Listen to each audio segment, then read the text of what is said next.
Hello, मैं Manoj Kumar, assistant professor chemistry, government college Kota. Welcome to all of you. आज हम unit number 5th के अंदर, जिसमें दो सेक्शन हैं आपके, एसिड्स एंड बेसेस, और दूसरा है आपका नॉन एक्वस सॉल्वेंट्स। ध्यान रखें कि ये एसिड एंड बेसेस जो है ये आपका बहुत ही सिंपल, चूँकि पहले का पढ़ा हुआ है, लेकिन कुछ कॉन्सेप्ट जो इसके हैं बिल्कुल क्लियर हैं, जो आपको याद रखने हैं। एक सेक्शन तो ये है। दूसरा आपका नॉन एक्वस सॉल्वेंट्स, जैसा कि नाम से ही विदित है कि जिसमें बिल्कुल भी एक्वस सॉल्वेंट्स बिना पानी वाले जो होते हैं सॉल्वेंट्स, नॉर्मली आपने पानी को ही क्या है अच्छा विलायक बना रखा है।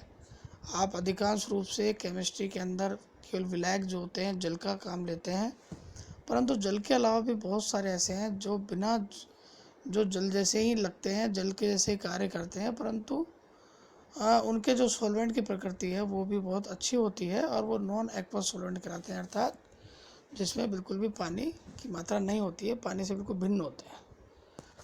जैसा कि SO2 हो गया आपका द्रव SO2, NH3 द्रव अमोनिया इत्यादि। और दूसरा जो आपका जो भाग आता है, इसमें सबसे जो महत्वपूर्ण क्वेश्चन, इसमें बड़े क्वेश्चन ज़्यादातर आते हैं कि जो आपका नॉन एक्वस सॉल्वेंट जो है उसके आपके गुण, आपके उसकी प्रकृति, उसकी रासायनिक अभिक्रियाएं और उसके संदर्भ में जो तैयार करने होते हैं सॉल्वेंट के जो गुण होते हैं, वो बहुत इंपॉर्टेंट क्वेश्चन बनते हैं। तो आइए सबसे पहले हम स्टार्ट करते हैं एसिड एंड बेसेस, जो कि पहला भाग है, सेक्शन फर्स्ट है इसका। इसमें हम क्या बातें पढ़ेंगे, देखिए, चूँकि ये हमारा अंतिम यूनिट 5th यूनिट है और इस अंतिम यूनिट के अंदर हम जो भाग जो डिवाइडेड करते हैं, इसके अंदर करते हैं तो Arrhenius concept, Bronsted Lowry concept, the Lux flood solvents system and Lewis concept of acid and bases, और इसके रिलेटेड क्वेश्चन एंड आंसर और असाइनमेंट्स जो आपको दो हम देंगे। जैसा कि पहले के शुरुआत के आपने क्लासेस में पढ़ा है, अम्ल क्या होता है, क्षार क्या होता है, तो इन सब को पढ़ के आपको बताना एक आपके लिए बहुत ही सिंपल सी चीज़ रहती है, परंतु उसको शुरुआत वहीं से करना होता है। अतः देखिए, ये जो एसिड एंड बेसिस जो होते हैं, इनके लिए देखिए आप कि जैसे कि आपने पहले की प्रॉपर्टीज़ एसिड और बेसिस में पढ़ रखी है कि जो आपके एसिड होते हैं वो क्या होते हैं, ये sour in taste, properties of acids जो होती है तो ये खट्टे होते हैं स्वाद में, और बिटरनेस इन टेस्ट ये किसकी होती है, बेसिस की होती है। ठीक है।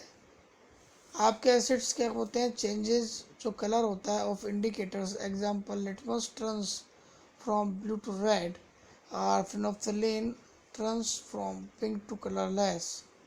और इसी प्रकार that is the bases properties, the changes colours of indicators, example litmus turns from red to blue and phenolphthalein turns from colorless to pink। तो ये आपका देखिए आप, ये बहुत इम्पोर्टेंट बात आती है। तीसरा नंबर का आपका जो electrolytic conductivity in aqueous solution, when electrolytic conductivity in aqueous solution also found. यहाँ पर हम अंतर नहीं कर रहे, बस ये बता रहे हैं प्रॉपर्टीज ऑफ एसिड्स हैं तो प्रॉपर्टीज ऑफ बेसिस क्या क्या है। अनदर द रिएक्ट विद, ये एसिड्स के अंदर क्या आएगा, react with active metals to give hydrogen, और इसमें है soapy touch and slippery in nature. देखिए कि ये आपका जब भी ये किसी मेटल के संपर्क में ऐसे आती है तो तुरंत हाइड्रोजन को निष्कासित करती है। Acidic properties disappear when react with basis because neutralization reactions is formed. So basic properties disappear when react with acids neutralization.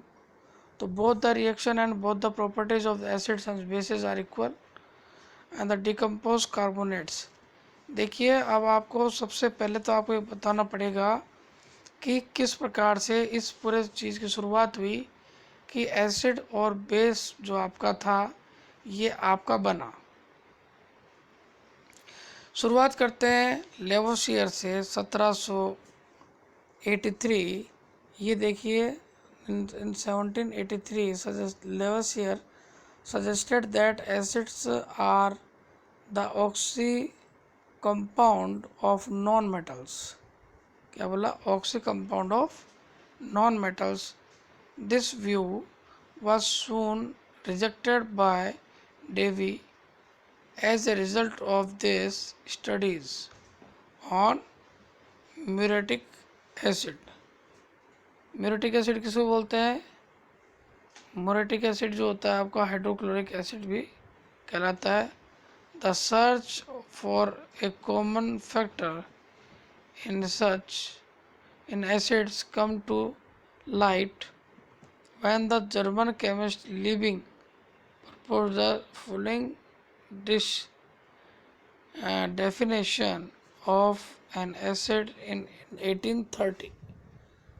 तो ये एक जो बात आई है वो बहुत ही नॉन मेटल्स का ऑक्सी कंपाउंड जो होते हैं एसिड्स बताए जाते हैं। और N acid is a compound which contains more than one hydrogen atoms replaceable partially or completely by a metal or a positive radical to produce a salt। हमेशा hydrogen जो होता है, हाइड्रोजन एटम जो है रिप्लेसेबल इसमें माना जाता है। देखिए यहाँ पर ये जो वर्ड एसिड है ये तो क्या है, लैटिन वर्ड है एसिडस मीनिंग श्योर जो आपका आती है। नेक्स्ट आपका है the composition but no single theory explains the overall behavior of acids and base। Such of theory or concept can be applied with advantage in appropriate circumstances। In a given situation, the chemist uses that the concept which best suits his purpose। The most popular theories or concepts are described on this chapter।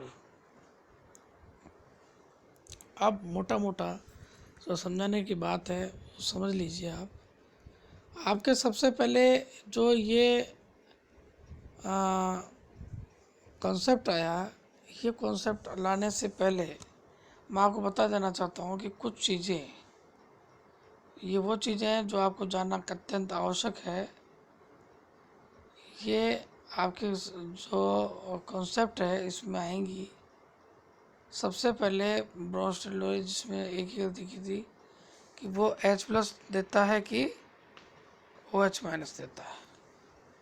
अब देखिए सबसे पहले अभी हमने जो पढ़ा उसके साथ साथ सबसे पहले हमारी अवधारणा जो आई क्या आई, लिविंग की। उसके बाद में प्रोटियस की धारणा आई। फिर आती है हमारे आरएनएस का कॉन्सेप्ट जो ये बताता है कि H+ प्रोटॉन जो देता है वो अम्ल कहलाता है, जो लेता है वो। और जो OH- देता है तो वो क्या कहलाता है, आपका बेस कहलाता है। तो एसिड और बेस का जो कॉन्सेप्ट है इसके बाद में आरएनएस का विस्तार से पढ़ेंगे। सबसे पहले आरएनएस के विस्तार से पढ़ने के लिए हम मानते हैं कि यहाँ पे कि ये देखिए आपका जैसे विलायकों का वर्गीकरण है, तो प्रोस्टोजेनिक विलायक प्रोटोस, और ये आपका आता है प्रोटॉन दाता। वैज्ञानिक कोई भी रहा है कि प्रोटॉन दाता जो होता है आपको, ये अम्लीय विलायक कौन कौन से आपके, तो हाइड्रोक्लोरिक एसिड है जिसमें 2 हाइड्रोजन जो आपके जा सकते हैं। इसमें क्या इसकी जो अम्लीयता है, इसकी जो क्षारकता है वो 2 कहलाती है। चूँकि 2 हाइड्रोजन ये गिवन कर सकता है। H2F2 इसकी भी 2 है। HCN एक हाइड्रोजन गिवन कर सकता है। H1 1। उसके बाद में अगर चलते हैं तो ये सभी जो आते हैं आपके, इसमें भी कई प्रकार की जो चीज़ आती है वो आती हैं आपके आरएनएस कॉन्सेप्ट जो है उसके पहले। आरएनएस कॉन्सेप्ट के पहले आपको हम आरएनएस के बाद वाले कॉन्सेप्ट के बारे में समझाएंगे, जिसका नाम है ब्रोंस्टेड लोरी कॉन्सेप्ट।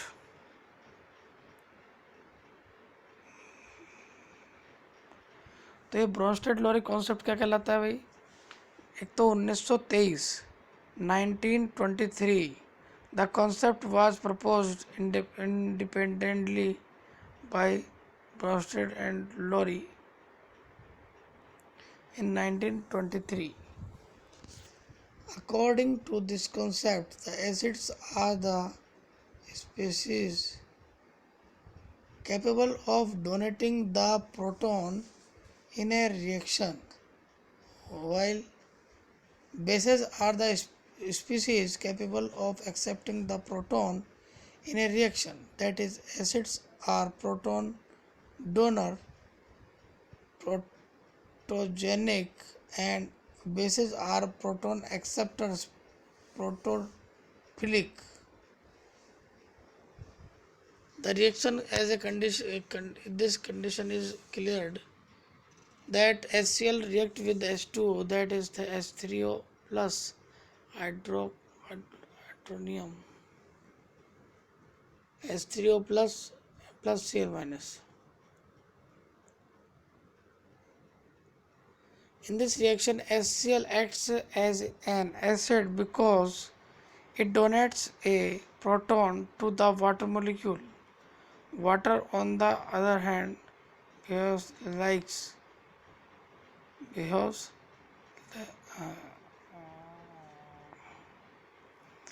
तो देखिए बेटा, acids are proton donor, protogenic, and bases are proton acceptors, protophilic. Consider the reaction. अब इस पूरे भाग के अंदर देखिए H प्लस जो डोनेट कर रहा है, ये H प्लस अपने पास से जो दे रहा है, ये सभी अम्ल कहलाते हैं। और जितने प्रोटॉन ये देता है उतनी ही प्रबलता का ये अम्ल कहलाता है, उतनी इसकी स्ट्रॉन्गनेस बढ़ जाती है।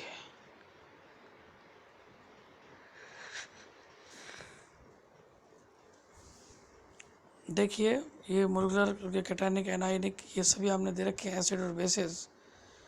और इसके बाद में ये आता है protophilic solvents which have the